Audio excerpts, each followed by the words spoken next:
వారు నిజంగా వారు కృపను ఆకర్షించుకుంటారంట.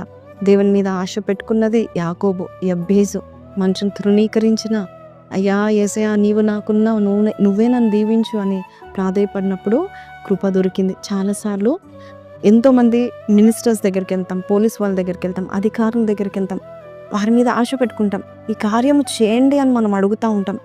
నేను చేస్తానని చెప్తారు, కానీ కరెక్ట్ తీరా మన టైంలో వారు ఫోన్ స్విచ్ ఆఫ్ చేసుకుంటారు. అంతేకాదు నేను చేయలేను అంటారు. నా చేతిలో ఏం లేదని చెప్పేస్తారు. నేను ఏం చేయలేను అని చెప్పిన ఎంతమంది అధికారులు మనం చూస్తూ ఉంటున్నాం. కానీ దేవుని మీద ఆశ ఎవరైతే పెట్టుకుంటారో దేవుడు వారికి కృపనిస్తాడంట. దేవుడు వారిని బలపరుస్తూ ఉంటాడు. ఏ మినిస్టర్స్ దగ్గర తెరవని ద్వారాలు నువ్వు దేవుని మీద ఆశ పెట్టుకుంటే దేవుడు నీకు గొప్ప కార్యం తెస్తూ ఉంటాడు. మొర్దెకై మరి దేవుని మీద ఆశ పెట్టుకున్నాడు. హామాను ప్రైమ్ మినిస్టర్ రాజుని మీద ఆశ పెట్టుకోలేదు. అందుని బట్టి ఒక్కరోజు రాత్రి దేవుడు రాజు అయిన ఆ యొక్క అహష్వేరోషుకి మరి ఒక నిద్ర చెరిపేసి ఆ యొక్క బుక్స్ తెరిపించి మొర్దెకై గురించి వినిపించాడు. అలాగే నీ జీవితంలో కూడా డైరెక్ట్ డోర్ దేవుడు నీకు ఓపెన్ చేయాలంటే ఆయన మీద నువ్వు ఆశ పెట్టుకో.